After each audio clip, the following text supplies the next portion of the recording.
מאיתך תהילתי בקהל רב, נדרי אשלם נגד יראיו, יאכלו ענבים וישבעו, יהללו אדוני דורשיו, יחי לבבכם לעד. Who recognized the language? Got to be Hebrew.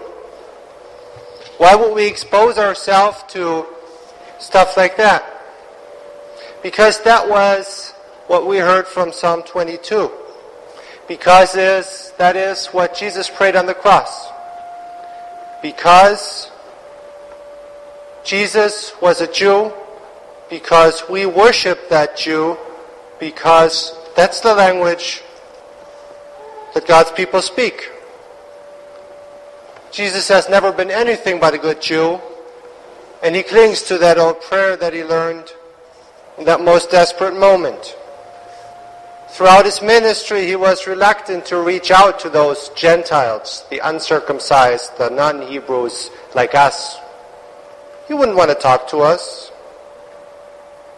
That tells you an important thing about Christianity.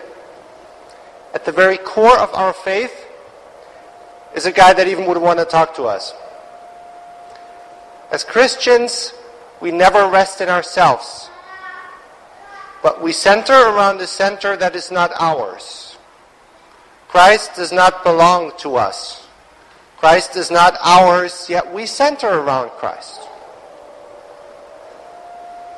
Being a Christian means not being your own foundation, but standing on a foundation that is not yours, that comes in a language that you don't understand, that is a tradition that is not yours. We are not about ourselves. We don't stand on our own tradition. We are looking at a bigger picture. We're always referred back to our Jewish origins. Christianity is nothing new, nothing all by itself. And there's no reason to ever be content or proud about being a Christian, because Christianity is being referred back to Judaism. That's what that means. To depend on a person that is not part of us. That's like life. We don't know how everything works and came to be, yet we're constantly amazed by how the Creator of all things could have possibly chosen to love us. Israel first, and then us also. So what's the core of a message that is not ours and that we can't handle ourselves, but yet that we're based upon? The Psalm said it very clearly. The poor shall eat and be satisfied. That's what our Lent food drive is about. That's what many of our ministries are about. The poor shall eat and be satisfied. And again, it's not about resting in ourselves, but it's about reaching out. Our very self-definition of ourselves does not rest on ourselves. And our very mission and purpose is not about us, but about the poor that shall eat and be satisfied. Jesus put it another way, following another Old Testament quote, love your neighbor as yourself. Known as the golden rule, any religion has one. That's the one we use. Love your neighbor as yourself. Scouts call it a good turn daily. The Psalm put it, the poor shall eat and be satisfied. Remains the question, who's my neighbor? And that is easy, whoever's hungry. That's what God is asking. Feed the hungry. And where do I find them? The Psalm tells us that as well. All the ends of the earth shall remember and turn to the Lord. That love, that message needs to reach the farthest corner. Who speaks a language other than English? Raise your hands. 3. We had our Boy Scout troop dinner last night.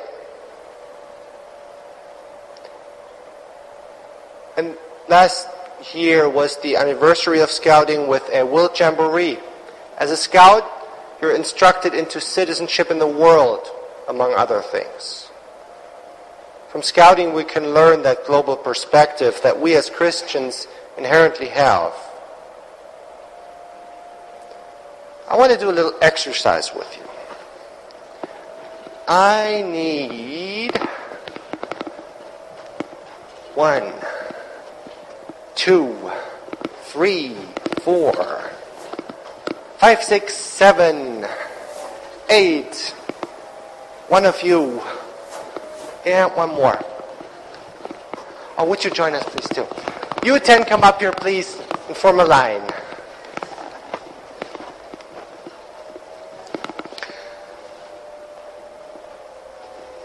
Do we have 10? 1, 2, 3, 4, 5, 6, 7, 8, 9, 10. Perfect. So if the world had only 10 people, this is the world. If the world had only 10 people, 3, step to the side, would be children. 7 would be adults. One of them would be over 65. Look at the world. 3 children, 6 adults, 1 over 65. Okay, world population, come together again.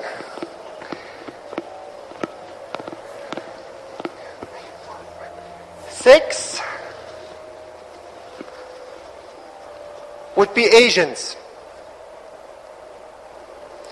2 would be Africans. 1 would be from the Americas and 1 would be European.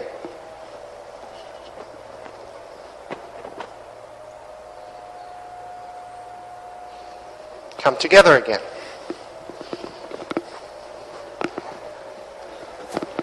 3 and 2 and 2 and 1 and 1 and 1. Separate a little more, please. So we would have 3 Christians, 2 Muslims, 2 Hindus, 1 Buddhist, 1 who practices another religion, and 1 who wouldn't practice any.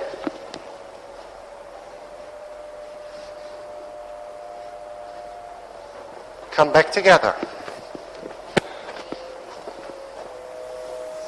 Now it gets weird. 2, 1, 1, 6. 2 would speak Chinese. 1 would speak Spanish. 1 would speak English.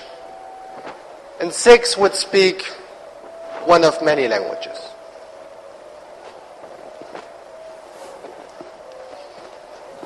Come back together. And now I'm just going to separate the 2 of you. So we would have 8 people that are able to read and write. 2 are not. 8 people that would have shelter. 2 that would not. 8 that would have access to drinking water. 2 would not. Thank you, world population.